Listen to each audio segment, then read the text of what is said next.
Hello everyone, तो आपका फिर से हमारे चैनल पे स्वागत है। तो आज की इस वीडियो में हम फिर से वही नॉवल का ट्रांसलेशन करेंगे जो कि है रॉबिन्सन क्रूसो। तो ये नॉवल बहुत ही ज़्यादा बेहतरीन है और इस नॉवल की कहानी भी बहुत ही ज़्यादा अच्छी है। तो इसी का हम अगले 2 पेज का ट्रांसलेशन करने वाले हैं और ये उसी वीडियो का मतलब वो सभी वीडियोज़ का पार्ट 5 है, यानी ये 5वां पार्ट है। इसमें हम ट्रांसलेशन करेंगे उसके अगले 2 पेज का। तो अगर आप इस वीडियो पर पहली बार आए हैं तो आपको बिल्कुल शुरू से यानी बिल्कुल पहले पार्ट से आपको देखना होगा ताकि आपको भी समझ में आए स्टोरी। नहीं तो आप देख सकते हैं लेकिन आपको स्टोरी समझ में नहीं आएगा, क्योंकि स्टोरी लिंक्ड है, यानी स्टोरी मिलती जुलती है पूरे पार्ट्स की। तो इसीलिए अगर आप पार्ट 1 से देखेंगे तो अच्छा रहेगा। तो सभी पार्ट्स के मैं लिंक आपको डिस्क्रिप्शन के नीचे दे दे रहा हूँ, आप वहाँ से देख सकते हैं। तो आज की इस वीडियो में भी बहुत ही ज़्यादा इंटरेस्टिंग होने वाला है, तो इसलिए इस वीडियो को लाइक कर दीजिए। और अगर आपको इंग्लिश सीखना है तो हमारे चैनल को अभी कभी सब्सक्राइब कर दीजिए। तो चलिए आज का ये वीडियो भी यानी अपना ये ट्रांसलेशन एक्सरसाइज शुरू करते हैं। तो ये रहा हमारा फर्स्ट पेज, तो इसे हम पहले ट्रांसलेट कर लेते हैं। So we put a lot of food and drink. So यानी तो अंग्रेज़ी भाषा में, जैसे आप हिंदी में बोलते हो तो, जैसे तो कई बार आप उपयोग करते हो, तो वहाँ पे अंग्रेज़ी भाषा में क्या सो का प्रयोग होता है ज़्यादातर। वी पुट यानी हम रखते हैं, पुट यानी रखना, अ लॉट ऑफ यानी बहुत सारा, ये जो है अ लॉट ऑफ ये बहुत ही ज़्यादा यूज़ किया जाता है जब बहुत सारा बोलने का सेंस हो, जैसे कि बहुत सारे आम, अ लॉट ऑफ मैंगोज़। तो जब बहुत सारी चीज़ें बोलने का जब उपयोग हो रहा हो तो वहाँ पर अ लॉट ऑफ का उपयोग किया जाता है। फूड एंड ड्रिंक, खाना और पानी। तो इसका मतलब क्या बोला जा रहा है कि हम बहुत सारा खाना और पानी रखते हैं ऑन द बोट, बोट पर। यहाँ पे जो ओन है इसका प्रयोग पर के सेंस में किया जा रहा है, तो बोट पर। एंड यानी आपको पता ही होगा और। द नेक्स्ट मॉर्निंग यानी अगली सुबह, नेक्स्ट यानी अगली, मॉर्निंग यानी सुबह, तो अगली सुबह। वी वेटेड, वी यानी हम, तो हमने इंतज़ार किया।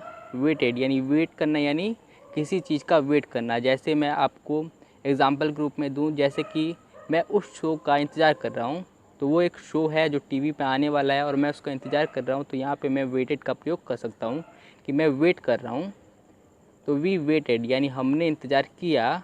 फोर यानी के लिए, माई मास्टर यानी मेरे मास्टर के लिए, यानी उन्होंने अपने मास्टर के आने का इंतज़ार किया। एंड यानी और, हीज़ फ्रेंड्स और उसके दोस्तों, यानी उसके जो दोस्त थे उनका भी उन्होंने इंतज़ार किया। बट यानी पर। व्हेन यानी जब। माई मास्टर अराइव्ड यानी मेरा मास्टर अराइव्ड यानी पहुंचा, पहुंचने के सेंस के लिए या फिर आने के सेंस के लिए अराइव का प्रयोग किया जाता है, तो अराइव्ड यानी आया। ही वॉज अलोन, ही यानी वह, था, वॉज यानी था, अलोन यानी अकेला, वह था अकेला। माई फ्रेंड्स यानी मेरे दोस्त। डोंट वांट यानी नहीं चाहते हैं, डोंट वांट यानी नहीं चाहते हैं। टू गो फिशिंग यानी फ़िशिंग जाना, यानी फ़िशिंग करने जाना वो नहीं चाहते हैं। फ़िशिंग यानी आपको पता ही होगा कि मछली को पकड़ने को फ़िशिंग कहते हैं। टुडे यानी आज, यानी उसके दोस्त आज फ़िशिंग करने जाना नहीं चाहते हैं। ही सेड यानी उसने कहा, यानी वह कहा, ये भी आप समझ सकते हैं। तो ही सेड यानी वह कहा। टू मी मुझसे, मी यानी मुझसे, बट यानी पर। यू गो विथ मोली तुम जाओगे। देखिए यहाँ पे विल नहीं है, यू गो, यहाँ पे आप देखेंगे कि यहाँ पे विल नहीं है, लेकिन ऐसा ही सेंस निकल रहा है गा गेगी का, तो मैं यहाँ पे जोड़ दे रहा हूँ। यू गो यानी तुम जाओगे विथ मोली, मोली के साथ, आपको पता ही होगा कि मोली एक कैरेक्टर है। एंड यानी और, द बॉय और एक लड़का है उसके साथ, तो बॉय यानी किसी भी लड़के को बॉय कहा जाता है। You go with Molly and the boy यानी तुम जाओगे मोली और उस बॉय के साथ, जो वो बॉय था, लड़का। एंड यानी और, कैच सम फिश, कैच यानी पकड़ना, तो पकड़ने के लिए कैच का प्रयोग किया जाता है। और पकड़ोगे सम फिश, सम यानी कुछ, फिश यानी मछली, और कुछ मछली पकड़ोगे। फोर यानी के लिए, आवर सफ़र यानी रात का जो खाना होता है उसे सफ़र कहा जाता है। मैं आपको पहले बता दूं कि रात को जो खाना होता है उसे सफ़र कहा जाता है इंग्लिश में। हमारे सफ़र, फोर यानी के लिए, तो हमारे सफ़र के लिए यानी हमारे रात के खाने के लिए। टू नाइट यानी आज की रात। तो इसमें ये बोले जाने की कोशिश की जा रही है, यस यानी हाँ मास्टर, हाँ मास्टर। आई आंसर्ड यानी मैंने जवाब दिया। आंसर्ड यानी किसी चीज़ का जवाब देना, जैसे आपको पता ही होगा क्वेश्चन आंसर, तो आपको पता ही होगा। आई आंसर्ड यानी मैंने जवाब दिया। क्वाइटली शांति से यानी चुपचाप भी आप समझ सकते हैं। बट यानी पर। इनसाइड यानी अंदर से, इनसाइड यानी अंदर से। आई वॉज मैं था, आई वॉज यानी मैं था। एक्साइटेड, वैसे एक्साइटेड बताने की ज़रूरत नहीं है कि इसका मीनिंग क्या है हिंदी में। परहैप्स यानी शायद। नाउ यानी अब। I can escape, I can मैं कर सकता हूँ, स्केप यानी भागने को स्केप कहा जाता है कि भाग जाना, यानी कहीं से भाग जाना यानी स्केप कर देना। आई कैन स्केप मैं, स्केप यानी भाग, और कैन यानी सकता हूँ, मैं भाग सकता हूँ। I said to myself, I said यानी मैंने कहा, टू माई सेल्फ यानी अपने आप से। तो ये हमारा दूसरा पेज और लास्ट पेज है इस वाली वीडियो का। तो चलिए इसे भी हम ट्रांसलेट कर देते हैं। माई मास्टर यानी मेरा मास्टर, वेंट बैक यानी वापस गया, टू हीज फ्रेंड्स उसके फ्रेंड्स के पास।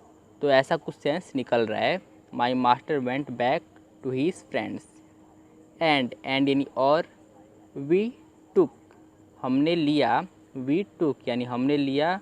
द बोट यानी जो नाव था उसे। आउट टू सी यानी बाहर से, सी में, सी यानी समुद्र, आपको पता ही होगा सी यानी समुद्र। वी टुक यानी हमने लिया या ले गए। द बोट यानी जो नाव थी उसे। आउट यानी बाहर। टू बाहर से, सी यानी समुद्र। तो वो जो नाव थी उन्होंने उस नाव को आउट यानी बाहर से समुद्र में ले गए। फॉर अ टाइम एक टाइम के लिए, फॉर यानी के लिए, तो एक टाइम के लिए। वी फिशेड, वी यानी हम, फिशेड यानी मछली पकड़ा। फिशिंग को मछली पकड़ना कहते हैं, तो ये फिशेड उसकी सेकंड फॉर्म है यानी मछली पकड़ा। तो वी फिशेड यानी हमने मछली पकड़ा। क्वाइटली यानी शांति से। एंड यानी और। देन यानी फिर, तो क्या बना, एंड देन यानी और फिर। आई मूव्ड यानी मैं मुड़ा। आई यानी मैं, मूव्ड यानी मुड़ा। केयरफुली यानी आराम से या ध्यान से। बिहाइंड मोली के पीछे। बिहाइंड का प्रयोग जब होता है जब आपको के पीछे के लिए बोलना होता है। तो जैसे आपके पीछे कोई है तो आप बोल सकते हो कि मेरे पीछे कोई है, तो वहाँ पे आप बोलोगे कि के पीछे, तो वहाँ पे आप बिहाइंड का प्रयोग कर सकते हो। बिहाइंड मोली यानी मोली के पीछे, तो आपको पता ही होगा कि मोली कौन है। एंड यानी और। नॉकेड यानी धक्का दिया, अंग्रेजी में धक्का देने को नॉकेड कहा जाता है। तो धक्का दिया, हिम यानी उसे धक्का दिया। इनटू द वाटर पानी में, यहाँ पे जो इनटू है इसका भी प्रयोग में के रूप में होता है। तो इनटू द वाटर यानी पानी में, यानी उसने क्या किया कि मौली को पानी में धक्का दिया। स्विम यानी तैरने को स्विम कहा जाता है। स्विम। आई क्राइड यानी मैं रोया, आई क्राइड यानी मैं रोया। यहाँ पे जो क्राइड है ये क्राई की सेकंड फॉर्म है, क्राइड।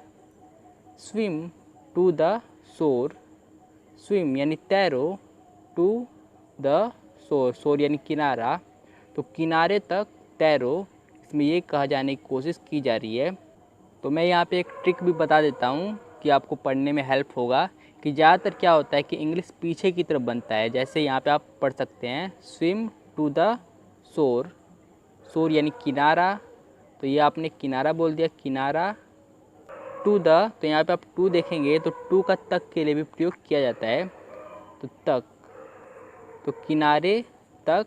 स्विम यानी तैरो, तो स्विम यानी तैरो, तो यहाँ पे क्या बना, किनारे तक तैरो। तो ये मौली के लिए कहा जा रहा है। तो आई होप आपको पूरे अच्छे तरीके से ये भी 2 पेज अच्छे तरीके से समझ में आए होंगे। आपको कोई भी डाउट हो या फिर कुछ भी आपका डिमांड हो कि आप धीरे करके पढ़ाइए या फिर थोड़ा डीपली समझाइए, तो ऐसा कुछ आप, अगर आपका डिमांड हो तो आप कमेंट में लिख सकते हैं। तो आई होप आपको ये वीडियो भी पसंद आई होगी और इस वीडियो से आपको बहुत सारी नई नई चीज़ें भी सीखने को मिली होगी। तो अगर ऐसा हुआ है तो इस वीडियो को अभी के अभी लाइक कर दीजिए और हमारे चैनल को सब्सक्राइब कर लेना। अगर आपको इंग्लिश सीखना है तो सब्सक्राइब जरूर से कर लेना। तो हमारी इस वीडियो को पूरी देखने के लिए बहुत बहुत धन्यवाद।